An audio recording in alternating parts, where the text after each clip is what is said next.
கார்த்திகை மாசம் என்ன சொல்ல போகிறது, இவர்களுக்கு தூக்கி கொடுக்குமா இல்லை இவர்களை தூக்கி போட போகிறதா அப்படிங்கிறத பார்ப்போம். இப்போ ரொம்பவும் ஸ்மார்ட்டா, துடுக்குத்தனமா, ஸ்பீடா, ஹைலைட்டா ஒரு கூட்டத்தில் இவர்கள் தனியாக தெரியும் பொழுது இதை அனுசரித்து இவங்களுக்கு நிறைய ஒர்க்கு, நிறைய ஜாபு அப்படிங்கிறது வந்து கொண்டே இருக்கும். இதனை புத்திசாலித்தனமாக உபயோகித்து கொண்டால் நன்றாக இவர்கள் தங்களை சேஃப்டி செய்து கொள்ளலாம். குழந்தைகளுடைய அன்னெசரி ஃப்ரெண்ட்ஷிப்பு, நெகட்டிவ் ஃப்ரெண்ட்ஷிப் எல்லாம் கட்டாயி அவர்களும் கல்வியை நோக்கி ஃபோக்கஸ்டாக பயணிப்பார்கள். அவர்களுக்கும் குரு அருள் கிடைக்கிறது. அப்போ அவங்களுடைய சப்ஜெக்ட் சம்பந்தப்பட்ட விஷயத்தில் அவர்களை வழி நடத்துவதற்கு ஒரு நல்ல நபர், ஒரு குருவோ ஒரு ஆசிரியரோ கண்டிப்பாக கிடைப்பார். இப்போ வயதில் மூத்த நபர்கள், சீனியர்ஸை நாம் எடுத்துக்கொண்டோம் அப்படின்னா நிறைய உடல் உபாதைகளிலிருந்து இவர்கள் கண்டிப்பாக வெளியே வருவார்கள். குறிப்பாக அந்த இடம் பூமி வாடகைக்கு விற்கணும், ஆதாயம் வரணும், அதன் மூலம் குழந்தைகளுக்கு ஒரு சமாதானம் செய்யணும்னு நினைக்கக்கூடிய நபர்களுக்கு இதெல்லாமே நடக்கும். ஏதாவது ஒரு சின்ன டிஃபெக்ட் இருந்தால் நீங்கள் உடனே போய் மருத்துவரை போய் பாருங்கள். இல்லை வீட்டுக்கோ ஆஃபீஸ்க்கோ வரக்கூடிய டெனண்ட்டு கொடுக்கக்கூடிய ப்ரொஃபைல் ஒன்றாக இருக்கும்.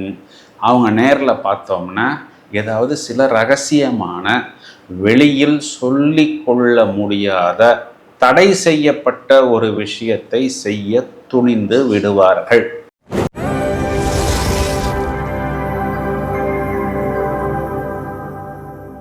விருச்சிக ராசியை எடுத்துக்கொள்வோம். விருச்சிக ராசிக்கு இந்த 17/11/2025 முதல் டிசம்பர் 15 வரை கார்த்திகை மாசம் என்ன சொல்ல போகிறது, இவர்களுக்கு தூக்கி கொடுக்குமா இல்லை இவர்களை தூக்கி போட போகிறதா அப்படிங்கிறத பார்ப்போம். ஃபர்ஸ்ட் குட் நியூஸ் என்னன்னா, இவர்களுக்கு 9ஆம் வீட்டில் குரு உச்சம். ஓடி போனவனுக்கு 9இல் குரு, 9ஆம் வீட்டில் குரு உச்சம். அப்போ ராசியை குரு பார்க்கிறது, குருச்சந்திர யோகம். அப்படின்னாவே இந்த குரு அருள் 9ஆம் வீடு, வெளிநாட்டு பயணம், வெளிநாட்டு தொடர்பு, குலதெய்வ ஆராதனை, பூஜை, புனஸ்காரம், கோயில்களுக்கு போவது, எந்த மதமா இருந்தாலும், எந்த சடங்கா இருந்தாலும், எந்த சம்பிரதாயம் இருந்தாலும், இந்த ஒரு டிவைன் வைப்ரேஷன், ஒரு ஆன்மீக தொடர்பு, ஒரு கனெக்ஷன், அதன் மூலமாக வரக்கூடிய விஷயங்கள் எல்லாம் அனுகூலமாக ரொம்ப நாளைக்கு அப்புறம் விருச்சிக ராசிக்கு வரும். ஏன் அப்படின்னா, லாஸ்ட் 1 மந்த்தா இவங்களுக்கு ஜீவகாரகன் சூரியன் 12ஆம் வீட்டில் நீசம். அப்போ எதுக்கு செலவு பண்ணோம், எங்கே செலவு பண்ணோம், இப்படி காசு வந்துச்சு, அப்படி போச்சு, எதுவுமே இல்லை. கடைசியில் நான் கடன் வாங்க வேண்டிய சூழ்நிலை, பேருக்கு தான் இவ்வளவு சம்பளம்னு சொல்கிறோம், ஆனால் எதுவுமே எங்களுக்கு ஒர்க் அவுட் ஆகவே இல்லையே பிரதர் அப்படின்னு எல்லாம் விருச்சிக ராசி சகோதரர்கள் வருத்தப்பட்டார்கள். ஜீவகாரகன் சூரியன் ராசியில் வந்து அமர்ந்து குருவின் பார்வையை பெற்று சிவராஜ யோகமாக, இந்த பிரகாசமான சூரியன் நட்பு கிரகமாக ராசியில் வந்து இருக்கும் பொழுது அந்த பிரகாசம், அந்த ஸ்பீடு, அந்த சுறுசுறுப்பு, அந்த இளமை மாறாத தோற்றம், இதெல்லாமே இவர்களது தோற்றத்தில் பளிச் பளிச் அப்படிங்கிறது இருக்கும். சரி, தோற்றத்தில் மட்டும்தான் இருக்குமா அப்படின்னா, ராசியில் புதன், சுக்கிரன், இது ஒரு விதத்தில் அஷ்டமாதிபதி, சப்தமாதிபதி, விரையாதிபதி, லாபாதிபதியாக வந்தாலும் குருவின் பார்வையை பெற்று நெகட்டிவ் வைப்ரேஷன்ஸ் இல்லாமல் பியூர் பாசிட்டிவ் வைப்ரேஷன்ஸாக வந்து பிரமாதமான புத்திசாலித்தனம், பிரமாதமான ஈர்ப்பு. இது எப்போன்னா டிசம்பர் 7 முதல் பிரகாசத்தை கொடுக்கும். நல்ல ஒளிவட்டம், ஓரா, தேஜஸ் எல்லாமே இவர்களது தோற்றத்தில் இருக்கும். இப்போது ரொம்பவும் ஸ்மார்ட்டாக, துடுக்குத்தனமாக, ஸ்பீடாக, ஹைலைட்டாக ஒரு கூட்டத்தில் இவர்கள் தனியாக தெரியும் பொழுது இதை அனுசரித்து இவங்களுக்கு நிறைய ஒர்க்கு, நிறைய ஜாபு அப்படிங்கிறது வந்து கொண்டே இருக்கும். இதனை புத்திசாலித்தனமாக உபயோகித்து கொண்டால் நன்றாக இவர்கள் தங்களை சேஃப்டி செய்து கொள்ளலாம். ஜீவனம்னு சொல்லக்கூடிய 10ஆம் இடத்தில் கேது. அப்போ நிறைய புது ஜாபு, புது டெக்னாலஜி, நூதனமான தொழில்நுட்பம் தொடர்பான விஷயங்கள் எல்லாமே இவர்களுக்கு கை கொடுக்கும். 5ஆம் இடத்தில் இருக்கக்கூடிய சாட்டர்னுக்கு இவர்களுக்கு குருவின் பார்வை. அப்போ அந்த 5ஆம் இடம் கொடுக்கக்கூடிய நெகட்டிவான விஷயங்கள் நல்லிஃபை ஆகி, ராசியாதிபதியே 2ஆம் இடத்தில். அப்போ எப்படியாவது சம்பாதிக்கணும், வெட்டு 1 துண்டு 2ன்னு பேசணும், தெளிவாக நாம் இருக்கணும், ஒரு ஆதாயத்தை தேட வேண்டும்ங்கிறதுல இவர்கள் துடிப்பாக இருப்பார்கள்.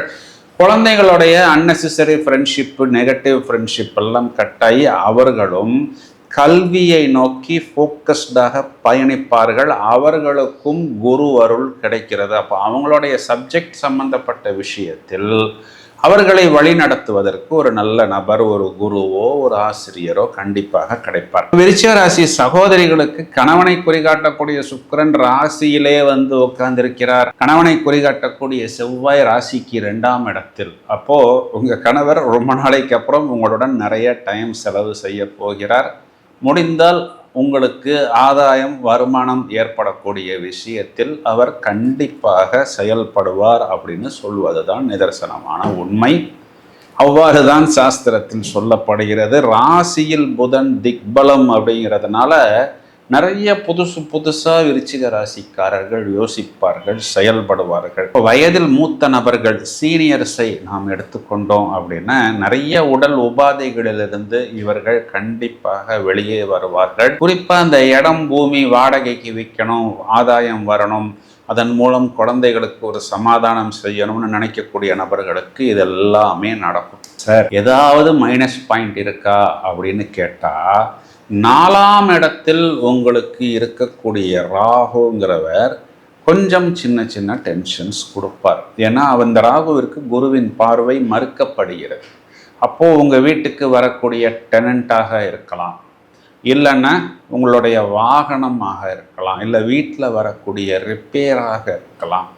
சில பேருக்கு இந்த சின்ன உடல் உபாதைகள், இந்த primary complex, allergic infection, chest infection, இந்த மாதிரி விஷயங்களில் கொஞ்சம் கூடுதல் கவனம் எடுத்துக்கொள்ள வேண்டும்.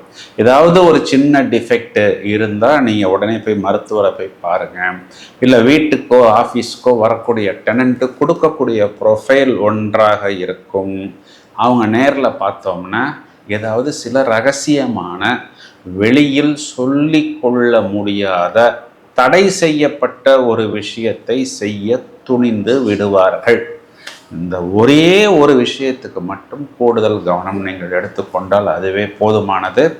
இதையும் தவிர ராசியில் சுக்கிரன் அப்போ ஒரு சந்தோஷத்தில் கூட கொஞ்சம் வெயிட் போடக்கூடிய அமைப்பு வரும். பொதுவாகவே கொஞ்சம் ஃபிட்னஸ், டயட்டு, இல்லைன்னா வாக்கிங், இயற்கை உணவு போன்ற விஷயங்களை எடுத்துக்கொள்வது புத்திசாலித்தனம். இந்த டயபெட்டிக் போன்ற நபர்கள்லாம் கொஞ்சம் பத்திரமாக தங்களது உடலை பார்த்து கொண்டால் அதுவே போதுமானது. பரிகாரம் அப்படின்னு நம்ம எடுத்துக்கிட்டோம்னா, குறிப்பாக வெள்ளிக்கிழமைகளில், செவ்வாய்க்கிழமைகளில், ஞாயிற்றுக்கிழமை, அஷ்டமி திதிகளில், பௌர்ணமி திதிகளில் துர்கா வழிபாடு செய்வது உங்களுக்கு ஒரு நல்ல அனுகூலத்தையும், ஒரு திருப்தியையும், சமாதானத்தையும், வரக்கூடிய நெகட்டிவ் வைப்ரேஷன்ஸிலிருந்து உங்களை பாதுகாக்கும் விதத்தில் அமையும். ராசிக்கு குரு பார்வை இருப்பதனால் எந்த ஒரு பிரச்சனையும் பெரிதாக உங்களை பாதிக்காது. ரொம்ப நாளைக்கு அப்புறம் விருச்சிக ராசிக்காரர்கள் கார்த்திகை மாதத்தில் விறுவிறுவென்று மேலே ஏறுவார்கள் அப்படின்னு சொல்வதுதான் நிதர்சனமான உண்மை. இதனை பிரமாதமாக உபயோகித்துக் கொள்ளுங்கள். வாழ்த்துக்கள்.